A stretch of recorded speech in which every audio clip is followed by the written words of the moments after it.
Mental distancing from corona. नमस्कार साथियों, मैं डॉक्टर उत्कर्ष त्रिवेदी, होम्योपैथी चिकित्सक, और मैं आज आप सभी से यही बात करना चाहता हूँ कि क्या सोशल डिस्टेंसिंग, फिजिकल डिस्टेंसिंग के साथ साथ क्या कोरोना से मेंटल डिस्टेंसिंग की आवश्यकता नहीं है। ऐसा क्या कारण है कि ये कोरोना का मीटर रुक ही नहीं रहा है? क्या कहीं हमसे कोई इसे पकड़ने में कमी हो रही है? सारी चीज़ों को सावधानीपूर्वक जो भी गाइडलाइन है वो सब करते हुए क्या हमें आवश्यकता नहीं है कि हम मानसिक रूप से इससे दूर रहें?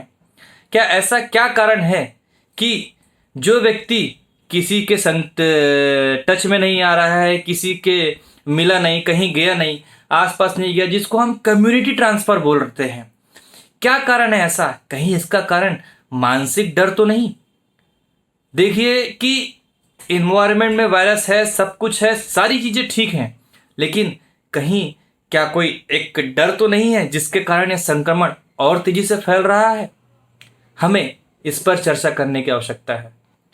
शारीरिक रूप से हम सारी सावधानियां बरत रहे हैं, लेकिन क्या मानसिक रूप से किसी प्रकार की सावधानी हम इस कोरोना से बचने के लिए कर रहे हैं? ऐसा क्या कारण है कि उसी कोरोना से आदमी 2 दिन में खत्म हो जा रहा है और उसी कोरोना से आदमी 2 दिन में ठीक भी हो जा रहा है? है तो वायरस वो एक ही, लेकिन सब में अलग अलग लक्षण, किसी में लक्षण आ रहे हैं, किसी में लक्षण नहीं आ रहे हैं। कोई 2 दिन में ठीक हो रहा है, कोई 4 दिन में ठीक हो रहा है, कोई 7 दिन में ठीक हो रहा है। क्यों? इन सब का एकमात्र कारण है उसकी प्रतिरोधक क्षमता अच्छी होना, उसका मानसिक स्तर अच्छा होना। आज हम बात करते हैं कि छूने, छींकने, खांसने से कोरोना फैलता है। ठीक, मैं भी इन बातों को मानता हूं, लेकिन ऐसे भी कई लोग हैं जिनको छूने, छींकने, खांसने के बाद भी कोरोना नहीं फैलता। ऐसे भी कई लोग हैं जो लाखों लोग भीड़ में गए लेकिन किसी को कोरोना नहीं हुआ, और ऐसे भी कई लोग हैं कि उन्हीं लाखों के बीच में सिर्फ 2, 4 या 5 को कोरोना हुआ। क्यों? कहीं उनके अंदर किसी प्रकार का कोई डर तो नहीं बैठा? इस पर हमको रिसर्च करने की आवश्यकता है, इस पर हमें सोचने की आवश्यकता है कि जो भी कोरोना पॉजिटिव आए हैं, जितने भी मरीज कोरोना पॉजिटिव आए हैं, उनका नेचर कैसा है, उनका बिहेवियर कैसा है, उनकी मानसिक स्थिति कैसी है, उनकी मन की स्थिति कैसी है? कहीं जितने पॉजिटिव लोग आए हैं वो डरे हुए तो नहीं है? या जो कोरोना संक्रमित आ रहे हैं वो नेगेटिव थिंकिंग वाले तो नहीं है? क्या उनके अंदर किसी प्रकार का डर तो नहीं बैठा है? अक्सर ऐसा देखा गया है कि जहां पर एक व्यक्ति को पॉजिटिव आ रहा है वहां पर 2-3 व्यक्ति निकल रहे हैं, और कई ऐसी जगह आ रहा है कि जहां पर वो व्यक्ति हजारों लोगों से मिला है, 10, 15, 20 लोगों के घर गया है, कॉलोनी में घूमा, बस्ती में घूमा, लेकिन वहां पर किसी को कोरोना नहीं हुआ। ऐसा क्यों? मतलब कहीं ना कहीं कोरोना का एक ये भी कारण है कि ये फिजिकल रूप से नहीं फैल रहा है। सारे तथ्यों को देखते हुए मेरे दिमाग में एक बात आई कि कहीं ना कहीं हमें मानसिक स्तर पर इस कोरोना की अध्ययन करने की बेहद आवश्यकता है। सपोज आप मान लीजिए कि मेरे से रोज 50 लोग मिलने आ रहे थे, उनको किसी प्रकार की कोई दिक्कत नहीं थी, लेकिन एक दिन न्यूज़ में फ्लैश हुआ कि मुझे कोरोना पॉजिटिव हो गया। ठीक, अब जो व्यक्ति मुझसे मिले थे वो 50 लोग, उनमें से 10 लोगों ने इग्नोर कर दिया, अरे कोई दिक्कत नहीं, हो गया तो ठीक हो जाएंगे। 10 लोगों ने थोड़ा बहुत तनाव, टेंशन लिया, ठीक है अभी सीजन है, सबको हो रहा है, किसी को हो रहा है, किसी को ठीक हो रहा है। अब उसमें से 10 व्यक्ति जो ऐसे थे कि कोई दिक्कत नहीं यार, ये तो आना है जाना है, उनके अंदर थोड़ा सा और डर आया। और 10 जो व्यक्ति ऐसे थे कि जो एकदम हाय तौबा मचा लिए, अरे मैं तो उनसे मिला था, मैं तो उनसे हाथ मिलाया था, मैंने तो उनको टच किया था, मैंने तो उनको छुआ था।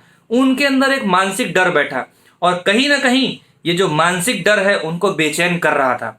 और जहां तक जब वो बेचैन करना शुरू किया, मानसिक रूप से वो कमजोर हुए, तो शारीरिक रूप से सिम्टम्स उनके अंदर आना शुरू हो गए, और कुछ दिनों में वो भी कोरोना पॉजिटिव हो गए। तो कहीं ना कहीं क्या ये कारण नहीं हो सकता कोरोना पॉजिटिव होने का?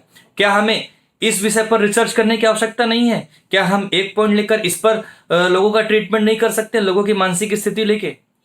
तो मेरा यही निवेदन है कि हमें इस ओर रिसर्च करना चाहिए। जैसे एक कमरे में आप सांप छोड़ दो, उसमें 5 व्यक्ति हैं। अब एक व्यक्ति वहां से सांप देख के तुरंत भागने की कोशिश करता है, एक व्यक्ति डंडा पकड़ के खड़ा रहता है कि जब ये मेरे पास आएगा तब मैं इसको मारूंगा। एक व्यक्ति आगे बढ़ता है, मारने की सोचता है, फिर पीछे आ जाता है लेकिन मार नहीं पाता। चौथा एकदम डर के अपने जगह पर कांपता रहता है और पांचवा लाठी उठा के मार देता है। अब हुआ क्या, पॉजिटिव फैक्टर एक, वो सांप, लेकिन उसके लिए पांचों लोगों का रिएक्शन अलग अलग। तो उसी प्रकार से पॉजिटिव फैक्टर क्या, कोरोना वायरस, वो एक, लेकिन उसको लेके हर व्यक्ति का रिएक्शन अलग अलग है। किसी में सिम्टम्स आ रहे हैं, किसी में सिम्टम्स नहीं आ रहे हैं। कोई 7 दिन में ठीक होके घर चला जा रहा है, कोई 28 दिन में ठीक हो जा रहा है। किसी की रिपोर्ट नेगेटिव आ जा रही है, उसके बाद वो घर जा रहा है लेकिन फिर वो पॉजिटिव आ जा रहा है। और कई ऐसे लोग हैं जो 5-5 बार 6-6 बार पॉजिटिव आ रही है लेकिन उनके अंदर कोई सिम्टम्स नहीं आ रहे हैं। ऐसा क्या कारण है? क्यों? क्योंकि अभी भी जिनके अंदर सिम्टम्स नहीं आ रहा है वो मानसिक रूप से स्ट्रांग है और इस बीमारी से लड़ने की क्षमता उनके अंदर अभी भी जीवित है। तो हमें इस चीज़ को कहीं ना कहीं समझना होगा और हमें कोरोना से जो एक मैंने इसे नाम दिया है मेंटल डिस्टेंसिंग, हमें इस कोरोना से मेंटल डिस्टेंसिंग रखना होगा। कोरोना के सिम्टम्स अभी भी हम व्हाट्सएप में पढ़ते हैं, परेशान हो जाते हैं। मैं आपको बताऊं, बहुत तेज बुखार, अत्यधिक तेज बुखार होना, आपकी सांस फूलेगी, जकड़न आएगा और आपको ऐसी खांसी आएगी कि आप खांस भी नहीं पाओगे, और छाती में दर्द होना, इस टाइप के सिम्टम्स होते हैं कोरोना के। लेकिन हम नॉर्मल सर्दी खांसी छींक से और बुखार से डर जा रहे हैं। इसमें हमको डरने की बिल्कुल आवश्यकता नहीं है। आपके जो नज़दीकी चिकित्सक हैं आप उनसे संपर्क करिए, वो आपको जैसा गाइडलाइन देते हैं आप वैसा प्रोवाइड करिए। और इस स्थिति में मेरा आप सभी से सिर्फ यही निवेदन है कि किसी भी प्रकार का मानसिक तनाव या टेंशन आप बिल्कुल ना लें। जितनी ज़्यादा पॉजिटिवनेस, जितनी ज़्यादा पॉजिटिव एनर्जी, जितनी ज़्यादा पॉजिटिव लाइफ आप जिएंगे उतना ज़्यादा इस कोरोना से आप दूर रहेंगे।